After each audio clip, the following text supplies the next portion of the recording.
Alright, so SummerSlam 2009 will be the first retro review on this channel. I'm really looking forward to doing these retro reviews. I watched the entire pay-per-view on the WWE Vault YouTube channel, and I gotta say that this was a pretty good show. Wasn't perfect by any means. There were some bad matches on the card, but the matches that were good were really good. And there was a lot more star power back then than there is now. And it's also the 17-year anniversary of this pay-per-view, so that's why I chose today to do this review.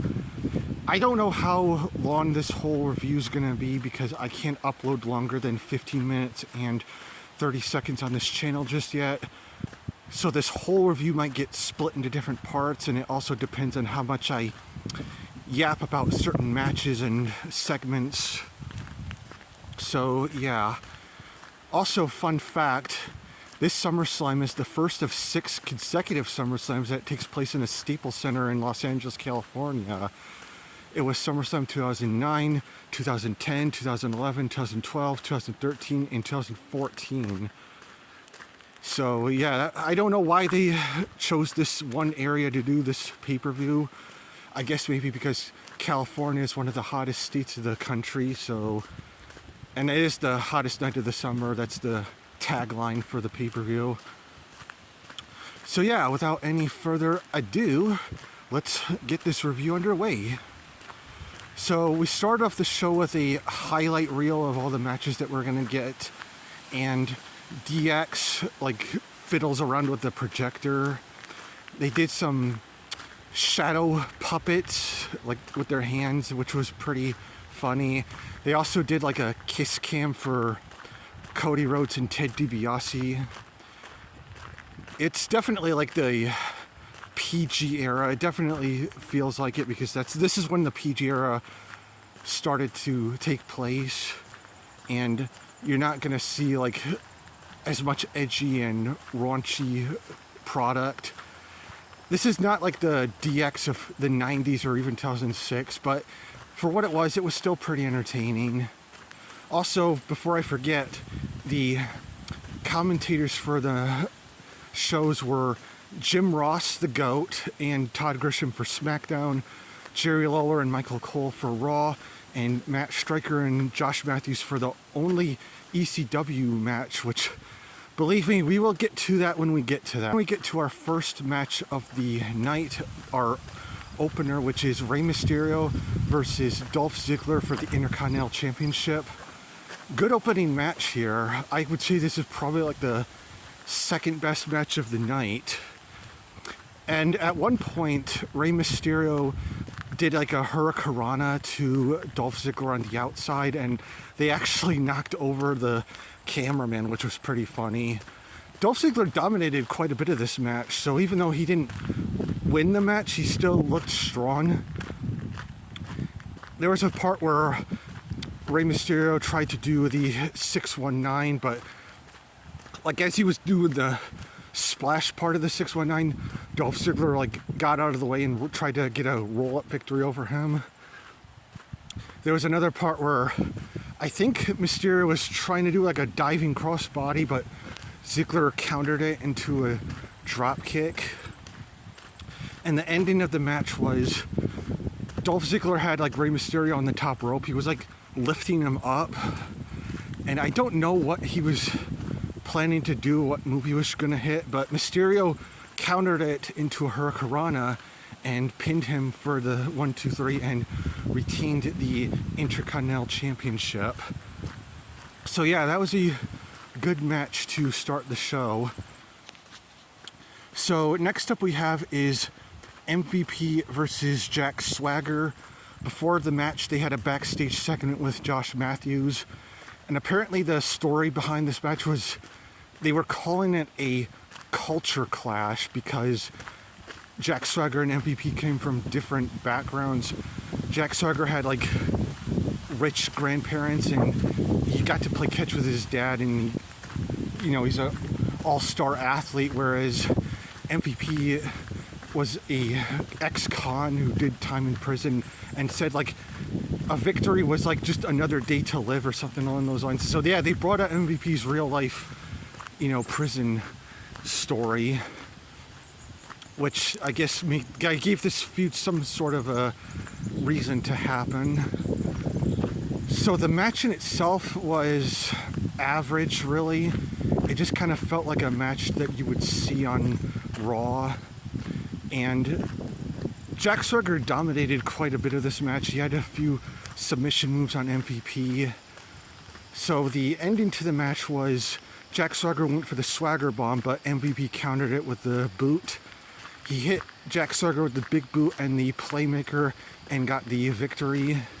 So MVP wins, and I don't know if this feud continued. I don't really remember these two having a feud, to be honest, but it was an average match. It's nothing really memorable, especially since it's like one of the big four shows. So yeah.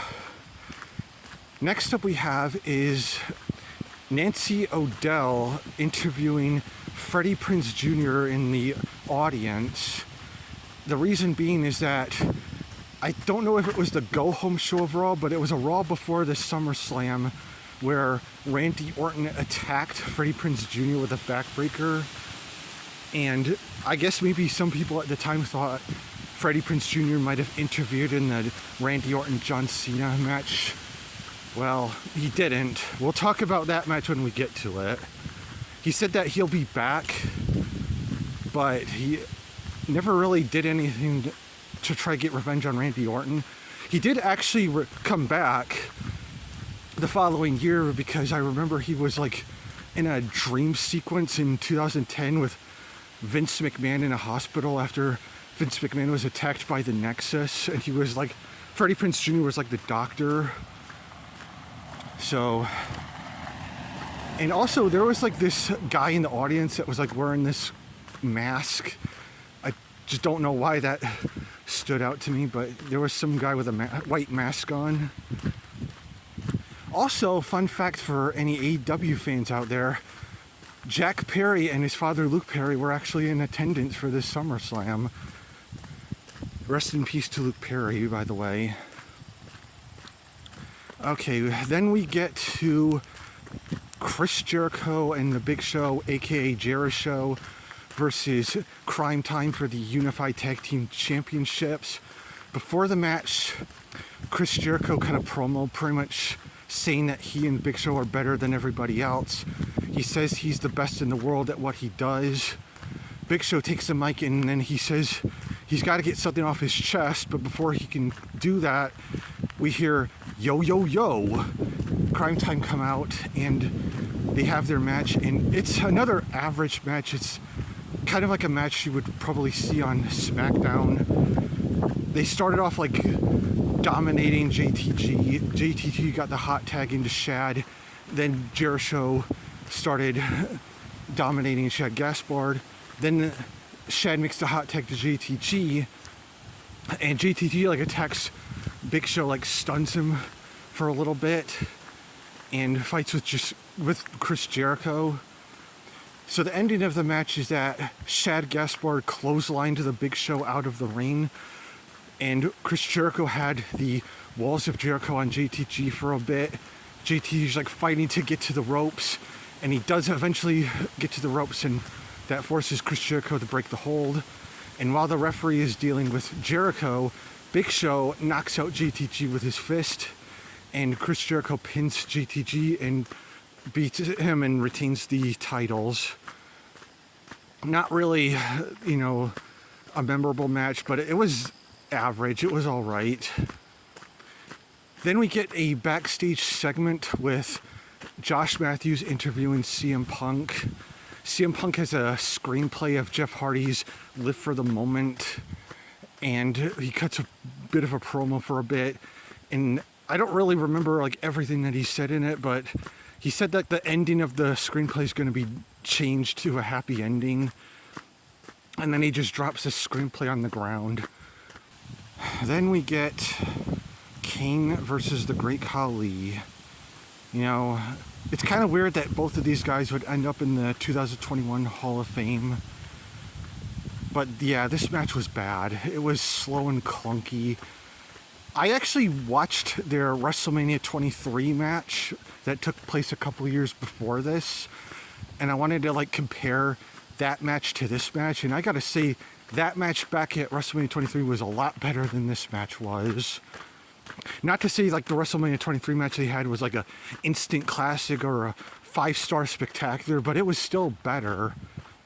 And it's probably because back then Great Khali was like a feared monster heel that was taken seriously, and this Khali in 2009 was like semi-threatening. He was still like not a complete joke, but he wasn't the same Khali as he was before.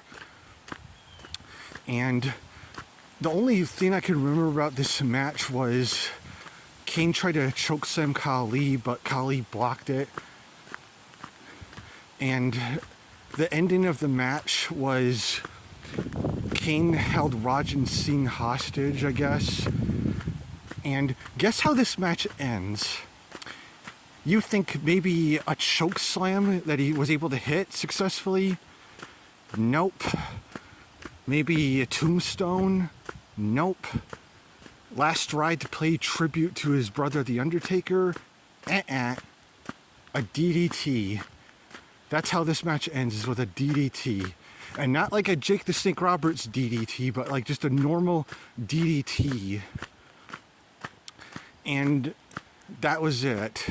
And they thought that this match was so good that they decided to do it for another pay-per-view at Breaking Point, which I'll review in the future one day. I also do want to review WrestleMania 23 and that Kane versus Great Khali match, because back then Kane was a face and Great Khali was a heel. For this match, it was Great Khali as a face and Kane as the heel. So yeah, that's pretty much it for that. I think that's where I'm gonna end the video. I'll do a part 2 at some point this week, but yeah, we'll get to the really good stuff in the next part. So see you guys then.